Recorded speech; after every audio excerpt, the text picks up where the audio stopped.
we think that the demand for yuan will be growing. Besides the FX business, very important is potentially trading in Chinese shares and bonds. Recently, Shanghai Stock Exchange paid a visit to Kazakhstan Stock Exchange. We can discuss what kind of stocks and bonds are available and how Kazakh investors can buy them. Also, how Kazakh issuers can go to Chinese markets in order to issue fund bonds. Once we see the demand which is sustainable and growing, then I think we'll be interested to build this stock connect programs with Chinese exchanges or via Hong Kong.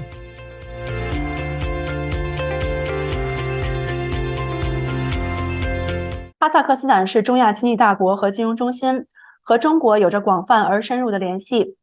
在早前，哈萨克斯坦证券交易所迎来30周年。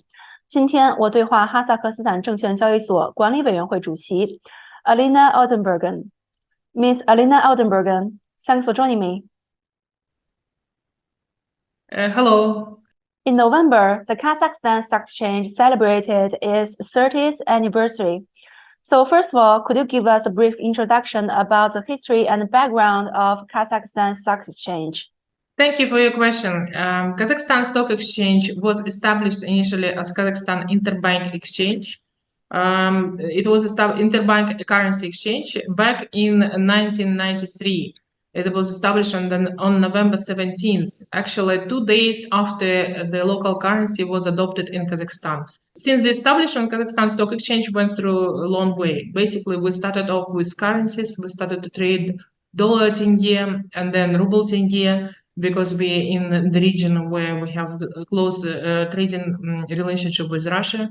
Gradually, we introduced other pairs like yuan tenge back in 2014.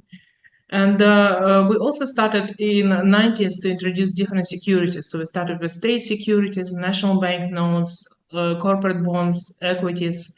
And right now we have already 1,600 instruments and a wide range of instruments. In fact, we have right now about 4 markets. We call them securities market, that all types of securities could be local securities, equities, bonds, investment funds, shares. We have international Eurobonds and international shares. We have a special segment for kazakh Global where we trade American and European shares. But also we have a corporate bond market that's quite significant, quite large in Kazakhstan. We have state bonds market, also quite a big market. And we also have money market. And of course, we have FX market. You served as the chairperson of management board since February 2016. Looking back the past 8 years, what are you most proud of? We celebrated 30th anniversary of Kazakh, and I'm 8 years with Kazakh. So during these 8 years, we continued to develop the stock exchange, the number of instruments. During these years, we actually replaced trading systems since we have 4 markets. We also launched different instruments and new market indicators. Kazakh, together with the Ministry of Finance and National Bank, has done a significant job in order to allow trading in state bonds internationally. Right now, we have up to 10% of investment by international investors in state bonds, which they trade them in Clearstream or OTC or in Kazakh. So therefore, basically, we build the yield curve. This yield curve is a risk-free rate curve for our Ministry of Finance bonds. It used as an indicator to price other bonds. One of the projects that we recently demonstrated at our conference is Digital Kazakh, whereby we use blockchain technologies in order to issue tokenized securities. This project is still at pilot stage, but within the next 2 years, we're going to roll out in order to put it in the productive stage.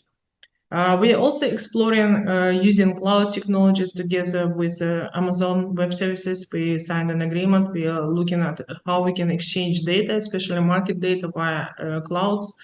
Your strategy for 2022 to 2024 has passed more than half, which is based on 4 key areas, including increasing liquidity of the stock markets. So how is the execution going for the 3-year strategy? Yes, we have 4 directions of the strategy. One of them is improving liquidity. We have 1,600 instruments for markets, but we need to deepen trading in these markets. Especially, we need more liquidity in local shares and bring more local shares to the market. We do a lot of financial literacy. projects, and we are teaching both as newcomers from individual retail investors and new companies, but also advanced companies. Advanced companies, for example, we are teaching about ESG practices and disclosure of information. ESG in Kazakhstan is very important. We have just approved the decision that by 2025 we'll be making it obligatory for all markets. The second direction is our CCP business, and we already set up a subsidiary. Also, IT is very important, so we've been enhancing our IT from physical point of view, and also from development of applications. And the fourth direction is improving corporate governance. We have not still done IPO. We have around 66 shareholders. A lot of interest is attracted to KSA because we are profitable, we have high capital, and we approved the dividend policy whereby we're planning to start paying dividends. So maybe investors will look out and see how we will go to IPO at some point of time. China and Kazakhstan want to strengthen financial cooperation. Last year, People's Bank of China and National Bank of Kazakhstan signed an MOU on establishing renminbi clearing arrangements in Kazakhstan. So, in particular of the stock exchange, what cooperation do you already have with China? We have quite close cooperation with banks which are located in Kazakhstan. We also launched the trading of yuan tenge market because China is a very important trading partner for Kazakhstan, and we see that the trading flows are increasing. Therefore, we are working together with Bank of China, Industrial Bank of China, in order to promote trading of yuan.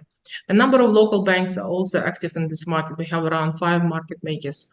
And this year, we actually launched trading of dollar yuan and euro yuan because in our region, this demand is growing. So we're saying that the demand for yuan will be growing.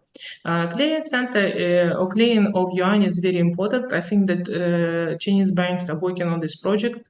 And we will be also looking forward as an exchange because we do settlement in FX transactions. But besides the FX business, very important is potentially trading in Chinese shares and bonds.